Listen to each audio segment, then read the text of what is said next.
दोस्तों वैसे तो पश्चिम बंगाल में विधानसभा चुनाव में अभी समय है, 2026 में होना है। लेकिन 1 साल पहले ही यहाँ की राजनीति में एक ऐसा मुद्दा उठाए हैं ममता बनर्जी, जिसकी चर्चा पहले भी हो चुकी है महाराष्ट्र, हरियाणा और दिल्ली के चुनाव में। वो है वोटर लिस्ट से छेड़छाड़ और वोटर लिस्ट में गड़बड़ी।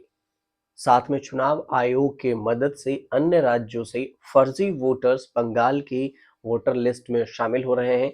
ममता बनर्जी का ये सीधे तौर पर आरोप है और चुनाव आयोग को ये चेतावनी दी है कि अगर ये सब सही नहीं किया तो निश्चितकालीन चुनाव आयोग के ऑफिस के पास धरने पर बैठेगी। ममता बनर्जी ने जिन नेताओं को इंदौर में अपनी बैठक हुई और उसमें कहा कि अगले साल होने वाले विधानसभा चुनाव का बिगुल बजा और पार्टी नेता सिलसिलेवार तरीके से अपने बयानों के जरिए आलोचना भी की। साथ में ये भी कहा कि ममता बनर्जी की जो चेतावनी है वो उचित भी है, क्योंकि ममता बनर्जी ने ये भी संकेत दी है कि वोटर लिस्ट में अनियमितताओं के कारण ही बीजेपी दिल्ली और महाराष्ट्र में चुनाव जीती और कहा कि दिल्ली नहीं कर सका, महाराष्ट्र जो नहीं कर सका, हम बंगाल में पकड़ लेंगे और हम जवाब देंगे। ममता बनर्जी ने मंच से कुछ डॉक्यूमेंट्स भी दिखाए और साथ में इस लिस्ट में जो गड़बड़ी थी उसके आरोप भी लगाए। आरोप है कि बंगाल मतदाताओं के मतदान पहचान पत्र में गुजरात और हरियाणा के रहने वाले किसी व्यक्ति का नाम डाल दिया गया है और मुख्य चुनाव आयुक्त का चयन अभी नया नया हुआ है। और इस मुद्दे पर ममता बनर्जी ने भी आलोचना की। उन्होंने पूछा कि क्या आप जानते हैं कि अभी चुनाव आयुक्त कौन बने हैं? गृह मंत्री गृह मंत्री के जो माननीय सचिव हैं, जिन्हें मुख्य चुनाव आयुक्त नियुक्त किया गया है, यह सब बीजेपी के लोगों से भरा हुआ है और यह चुनाव आयोग तब तक बदनाम रहेगा जब तक यह निष्पक्ष नहीं काम करेगा।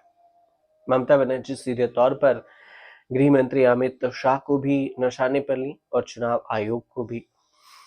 अब इस पूरे दावे में ममता बनर्जी ये भी दावे कर रही हैं कि बीजेपी ने राज्य के मतदाता लिस्ट में हेराफेरी की है और 2 ऑनलाइन एजेंसियों की नियुक्ति की है और ये भी सुनिश्चित करने के लिए सक्रिय हो गई कि दूसरे राज्यों के मतदाता 2026 के बंगाल विधानसभा चुनाव में मतदान कर सके।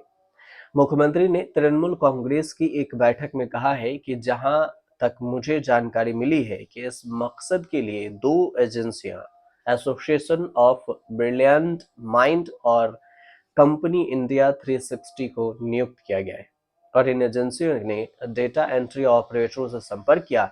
वे दूसरे राज्यों के मतदाताओं के नाम को पश्चिम बंगाल के मतदाता के ईपीआईसी नंबर से जोड़ रहे हैं।